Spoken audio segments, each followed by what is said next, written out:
Hello everyone, welcome to my channel switch to commerce. दोस्तों, आज हम लोग सीखेंगे journal entry with the GST के साथ जर्नल एंट्री को सीखने जा रहे हैं।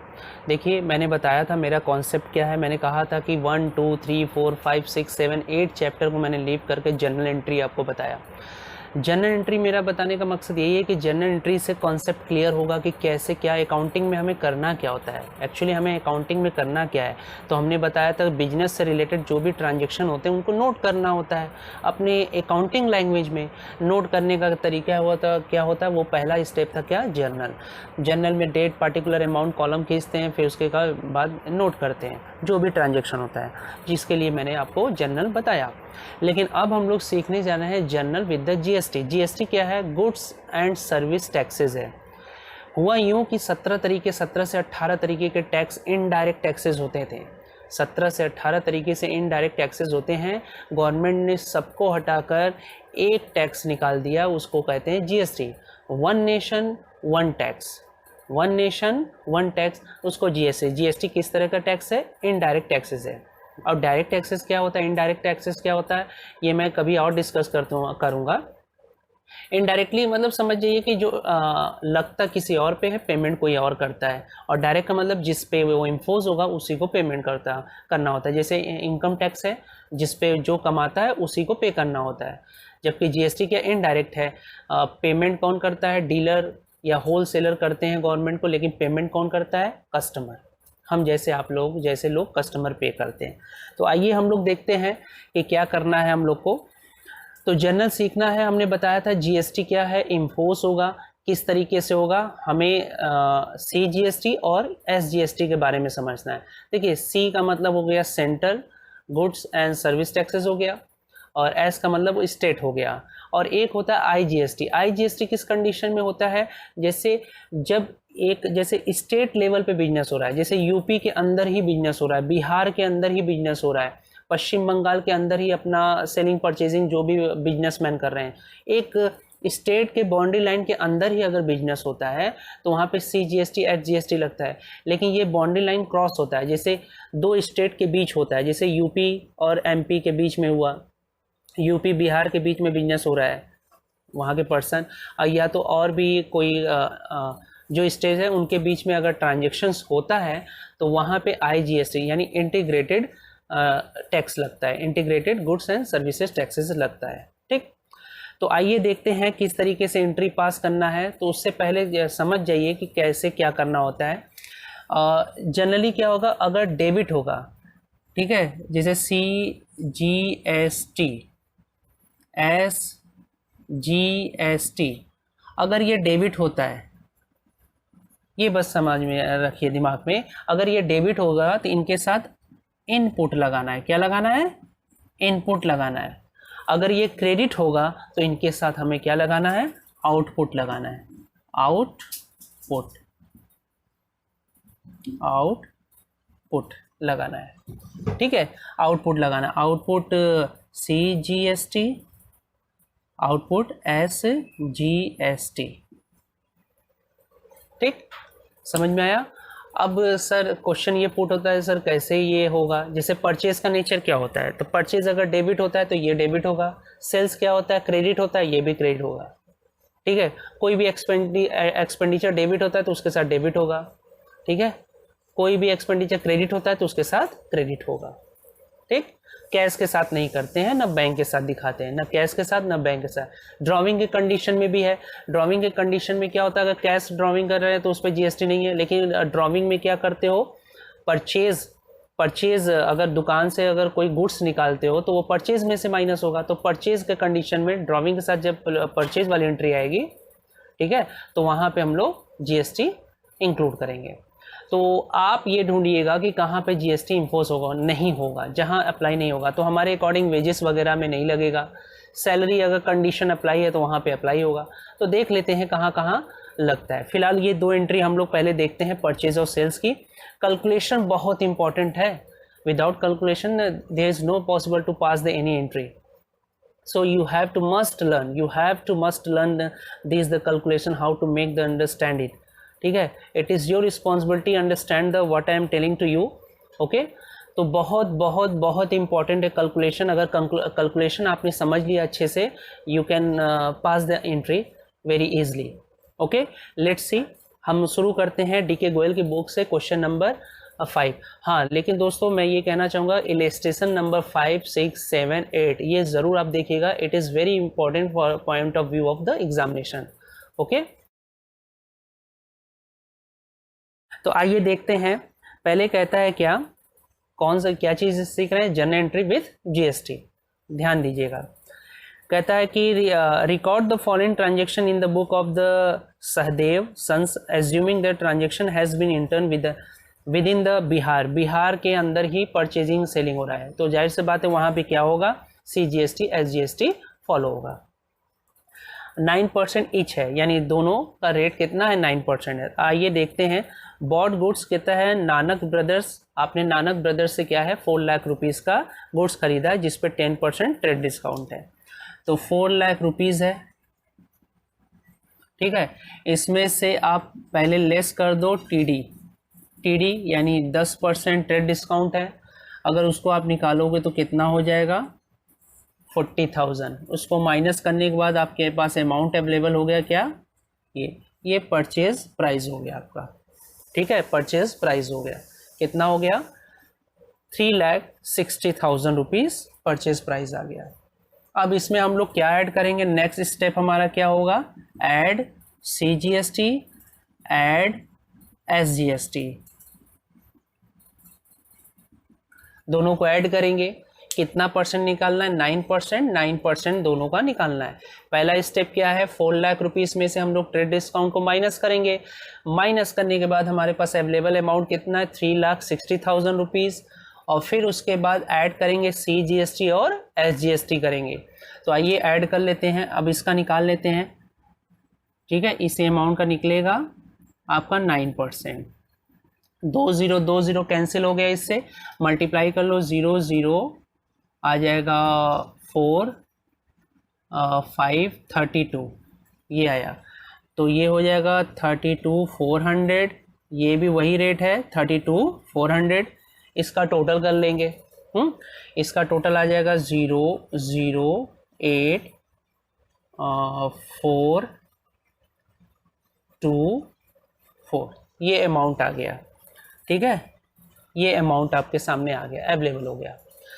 अब आगे क्या कहता है, मैंने इतनी कहानी पढ़ी तो उसका मैंने बताया क्या है, bought goods Nanak 4 lakh 10% discount.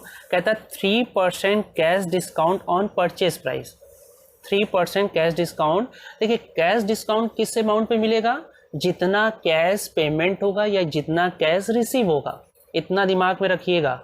मैंने क्या बोला, whatever the amount receive as a cash, 25%, 30%, 60%, the amount will be received as a cash, the discount will be allowed on the same amount, whatever the receiving amount. Okay, तो याद रखिएगा कि 3% cash discount तो है, लेकिन cash कितना payment हो रहा है वो भी हमें देखना होगा, जितना कैश पेमेंट होगा उसी पे मिलेगा।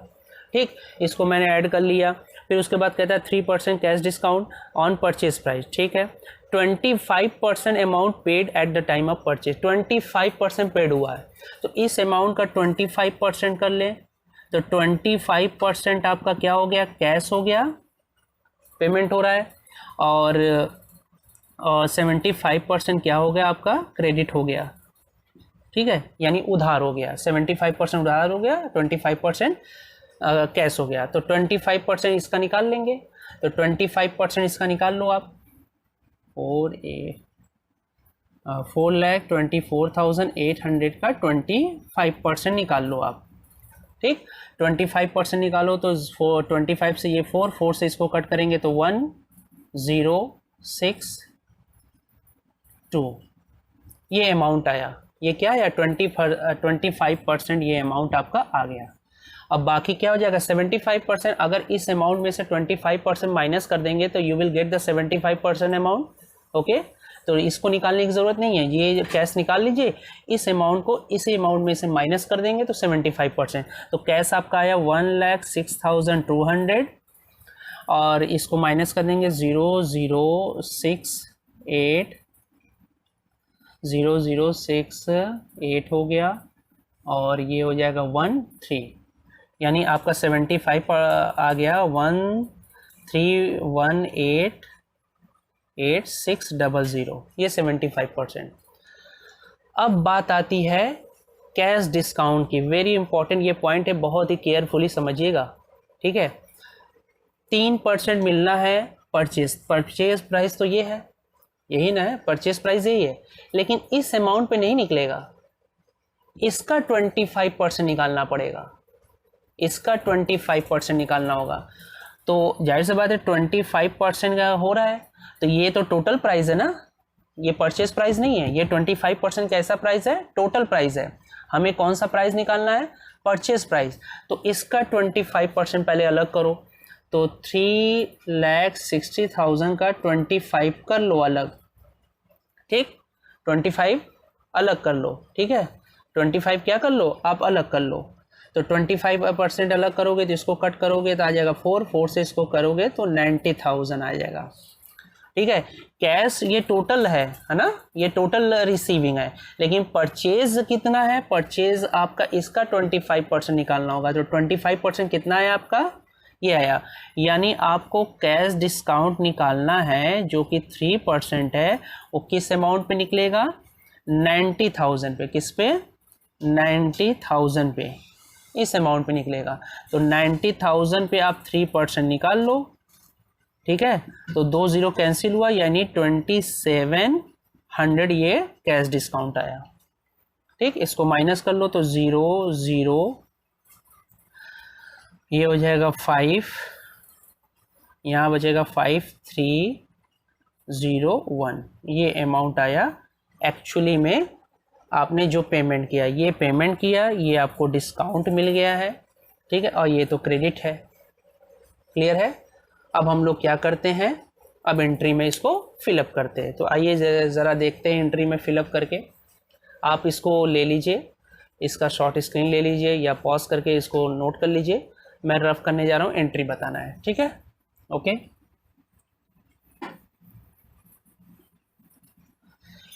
एंट्री अब देखते हैं हम लोग। तो एंट्री अगर हम लोग करेंगे तो सिंपल सी बात है, आप क्या कर रहे हो, परचेज कर रहे हो,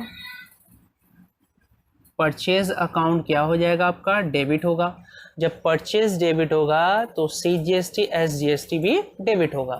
तो उसके साथ क्या लगाना, input, input CGST account debit, input SGST account debit, और टू आप क्या कर रहे हो, कैश में पेमेंट कर रहे हो, टू कैश, और टू क्या हो जाएगा, डिस्काउंट हो जाएगा, और टू उसके बाद क्या हो जाएगा आपका, किससे आप परचेस कर रहे हो, 75% क्रेडिट है, 75% क्रेडिट है, तो किससे आप परचेस कर रहे हो, नानक ब्रदर्स। अब अमाउंट भरने की बात है, तो अमाउंट भरेंगे आप, तो GST आपने किस पे लगाया है, इस पे, तो आपका हो जाएगा 360, ये अमाउंट यूज़ हो रहा है।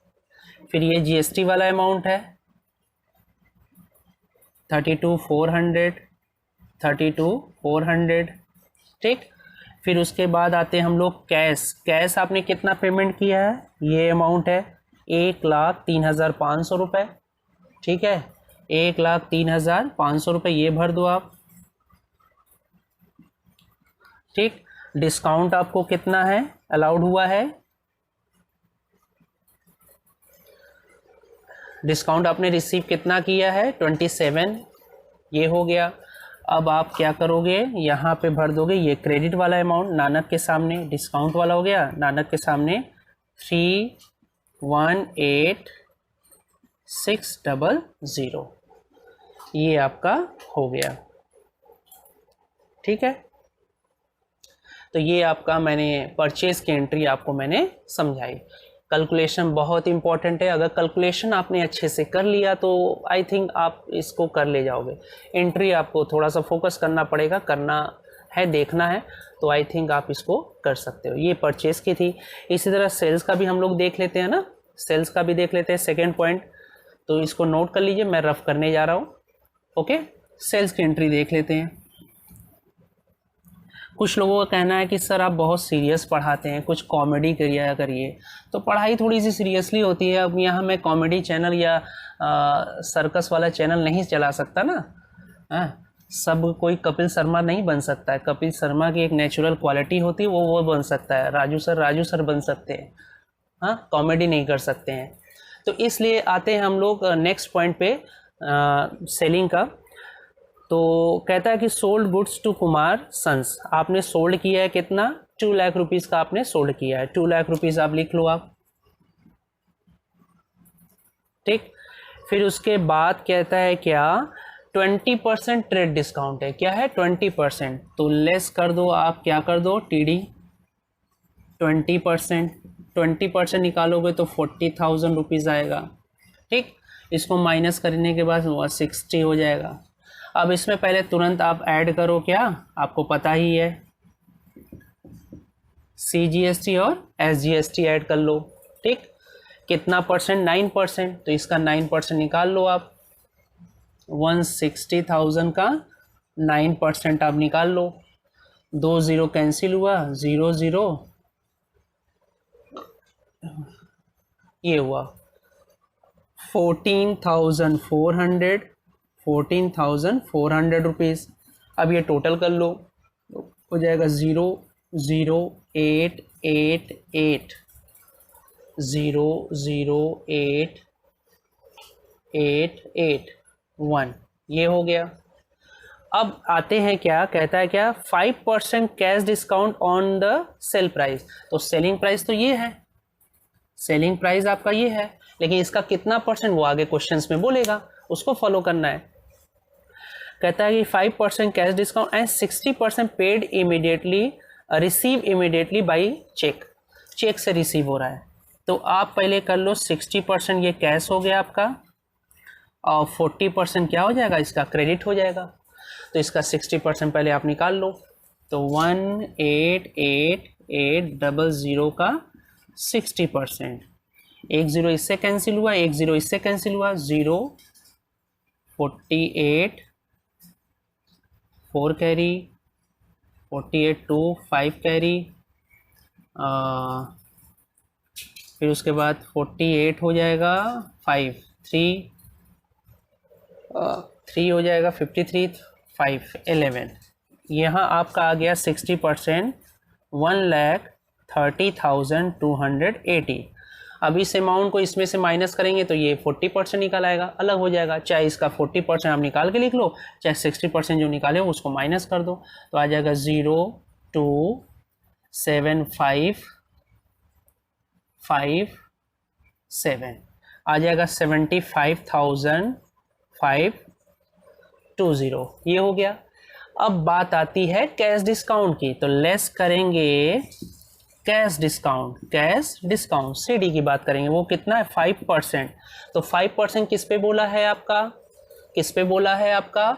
Selling price. तो सेलिंग प्राइस तो ये है, लेकिन इसका हमें कितना निकालना है? 60%। या मैंने बोला कि जितना कैश पेमेंट होगा उसी पार्ट पे कैश डिस्काउंट दिया जाएगा। जो कैश पेमेंट होगा उसी पे दिया जाएगा। तो इसका अगर हम निकाल लें 60%, 160 का 60% अगर हम लोग निकाल लें तो 2 1 0 इससे 1 0 ये कटा, ठीक। तो 0 0 0 6 हो गया, और 3 हो जाएगा, तो हो जाएगा ये आपका 96 आया। इसका 5% निकालना है ना, ये आया ना। ये आपका सेलिंग प्राइस है, इसका कितना पेमेंट हो रहा है? 60%। हालांकि कैश पेमेंट ये है, GST के साथ ही पेमेंट होगा ना 60%, ये टोटल अमाउंट पेमेंट की है। लेकिन हमें डिस्काउंट किस पे देना है? Selling price. तो 60% इसका निकालें। 60% इस अमाउंट का हमने निकाला 60%, तो आपका ये आया। अब इस पर आप 5% डिस्काउंट निकाल लो, 5%, ठीक है। तो 5/100, 2 0 कैंसिल हो गया, 0 हो जाएगा 0 3 48। कितना आएगा आपका? 48, ठीक। 4800 आया आपका। ये आपका आ गया 4800, डिस्काउंट आपको मिल गया। तो माइनस कर दो 0 8 4, अब यहाँ बचेगा 8 0 1। ये आपका कैश रिसीव हो रहा है आपको, ये डिस्काउंट हो गया, ये क्रेडिट हो गया ना, ये कौन सा अमाउंट है, क्रेडिट का है। ठीक, अब इसकी एंट्री हम लोग देख लेते हैं। तो calculation is very important, without the calculation not possible to pass the entry, I have already told you. So you have to first of all understood what is the how to make the calculation. Okay, without the calculation it is very difficult, so have to learn it first of all. Okay, तो let's see the how to pass the journal entry. ये calculation आपके सामने है, अब मैं journal आपको बताने जा रहा हूँ। ओके, देखिए journal हम लोग देखते हैं। तो जर्नल अगर हम लोग करेंगे तो क्या किया है मैंने, सेल्स किया है। तो सेल्स के कंडीशन सबसे पहले पैसे जो आ रहे हैं उसके लिए कैश अकाउंट डेबिट हो जाएगा, कैश डेबिट है तो डिस्काउंट भी डेबिट होगा। ओके, डिस्काउंट को डेबिट कर लो, डिस्काउंट अकाउंट डेबिट कर लो, ये भी आपका हो गया, कैश डेबिट डिस्काउंट डेबिट। फिर उसके बाद क्या करोगे, क्रेडिट के लिए उसको डेबिट करोगे, किससे आप किसको सोल्ड कर रहे हो, कुमार एंड सन्स, तो कुमार एंड सन्स को डेबिट कर लो। Cash account debit discount account debit to Kumar and sons, और टू क्या हो जाएगा, टू सेल्स, और टू क्या हो जाएगा, आउटपुट CGST अकाउंट, और टू आउटपुट SGST अकाउंट। अब अमाउंट भरने की बात है, तो अमाउंट भरने की बात है, ज़रा देखिएगा किस किस अमाउंट का रोल है। सबसे पहले सेल्स कितने का हो रहा है, ये वाला अमाउंट है ना, 160, यहाँ पे सेल का अमाउंट भर दो आप। फिर उसके बाद GST आपका ये है 14,400, 14,400 रुपये, ये हो गया आपका। फिर कैश कितना पेमेंट हो रहा है, रिसीव हो रहा है आपको 1,08,480 रुपये, और फिर उसके बाद डिस्काउंट कितना है 4,800 रुपये, और क्रेडिट आपका कितना है 75,520, ये आपका फिनिश भर दिया मैंने। तो दोस्तों ये था एंट्री, मैंने परचेज और सेल्स की 2 पॉइंट की एंट्री बता दी, बाकी अभी और सारे पॉइंट बचे हैं जिसको मैं नेक्स्ट वीडियो में बताऊंगा। ठीक, तो आप इसको एक बार में ना समझ में आए तो 2 बार देखो, आप 3 बार देखो, लेकिन आपको डेफिनेटली समझ में आएगा। कोशिश करिए देखने की, आपको डेफिनेटली समझ, मैंने अपना पूरा एफर्ट लगाया इसको समझाने के लिए। ओके, ठीक है, तो वीडियो अच्छा लगा तो वीडियो को लाइक करें, चैनल को सब्सक्राइब करें और अपने दोस्तों में शेयर करें। Okay, thank you.